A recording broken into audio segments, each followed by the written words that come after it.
Ahoy guys, gals, and those living in different solar systems. Today I'm finally, after a very long time, taking a look at a product by the by now fairly popular Polish brand SilentiumPC, at least popular in quite a few European countries. Today it's all about an all-in-one liquid cooler, the Navis EVO ARGB 360, the V2 version, so basically version 2, the improved one of this specific cooler, although I never owned the first version. Anyway, as far as I know, at the time of this video, this AIO goes for like 105 to 110 euros in Germany. That would equal about 120 to 130 US dollars. But as far as I know, SilentiumPC products can only be had in Europe right now. Either way, for a 360mm radiator and some mighty fine addressable RGB lighting, that's not necessarily a whole lot of money you need to shell out. However, it has come to my attention that quite a few of you are a bit skeptical when it comes to the brand SilentiumPC and are unsure whether or not it's a good idea to go for such a 105 euro AIO cooler. Of course, only a long-term test can give us the most detailed answers to all of our questions, but still I want to find out today what SilentiumPC is actually capable of achieving in terms of cooling performance and whether or not there were any compromises made quality-wise, and so on and so forth. As far as what comes included, things are looking good. What immediately caught my eye was the fact an STRX4 mounting bracket is included here, so AMD Threadripper processors are officially supported.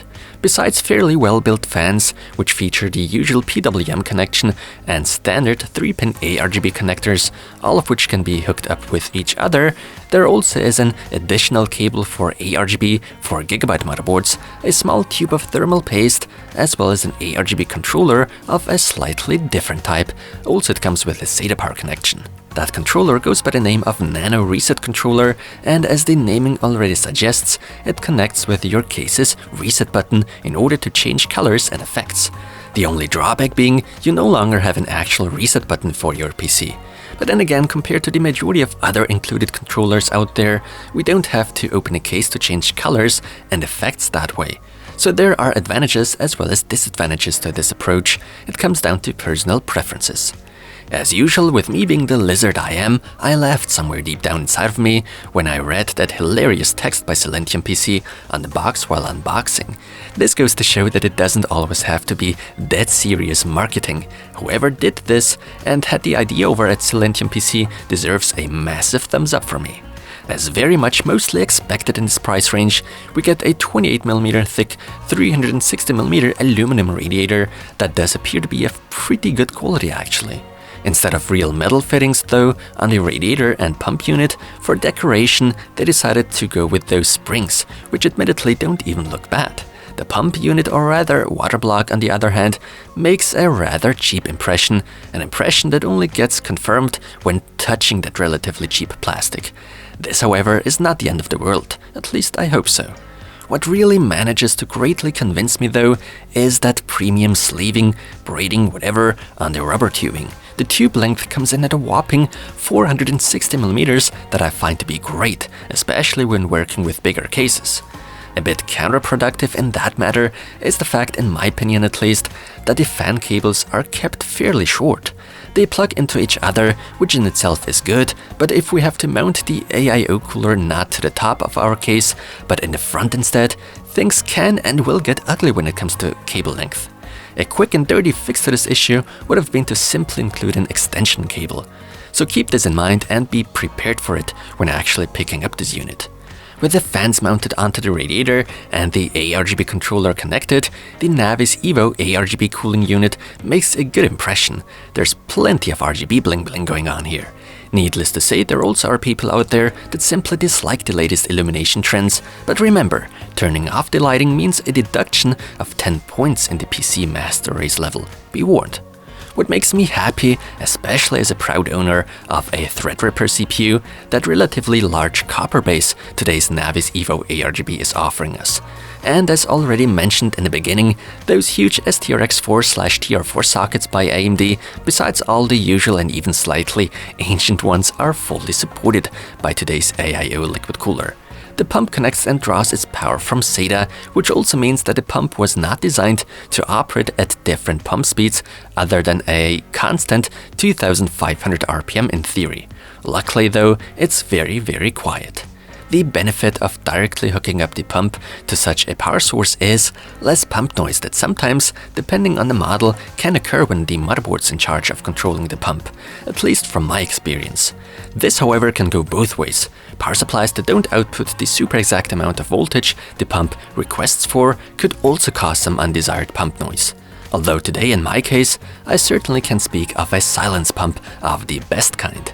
These three so-called Stella HP ARGB fans do run fairly quietly too, albeit you do notice a very audible fan noise when making those fans run at max speed, that being 1600 RPM.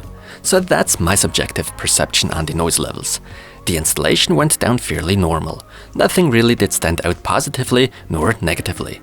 But I still want to point out that with my specific unit, there was a small screw missing. A screw for mounting the brackets onto the water block. No, I haven't lost it. I'm working way too pedantically for that to ever happen. Luckily, while being short on time, I managed to salvage a somewhat similarly threaded screw from an older Cooler Master AIO I had lying around. To be fair though, I just wanted to inform you guys about it, which doesn't mean your unit would come with a missing screw too. Errors, mistakes can happen. Now, what is this SilentiumPC liquid cooler capable of in terms of cooling performance when pairing it with my AMD Ryzen 7 3800X running at stock speeds? These are my results.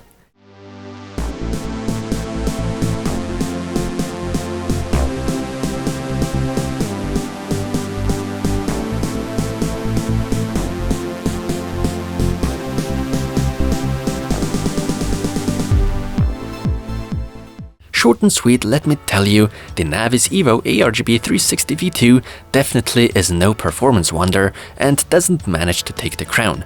There happen to be units out there that for the same amount of money, sometimes even less, offer just as much cooling performance or maybe even more, which however by far does not mean today's AIO by SilentiumPC is garbage. Not at all. It still keeps up nicely with the best of air coolers and even manages to take a greater lead when dealing with even more intense AVX loads and therefore heat. But as so often in that high performance tier with all kinds of CPU coolers, the difference often is just a couple of degrees Celsius. More often than not, those differences are negligible. Nonetheless, for those on the hunt for the maximum cooling performance an AIO liquid cooler has to offer, today's Navis EVO ARGB 360 V2 then might not be the right choice. At a price of 105 euros or 120 US dollars when converting, I do however believe it's not necessarily a bad deal at all when looking at the overall package we are being offered. But then again, it's nothing really out of the ordinary. It lacks that wow factor that could make it stand out from the rest. With that being said, take care, stay healthy everyone, and see you in the next one.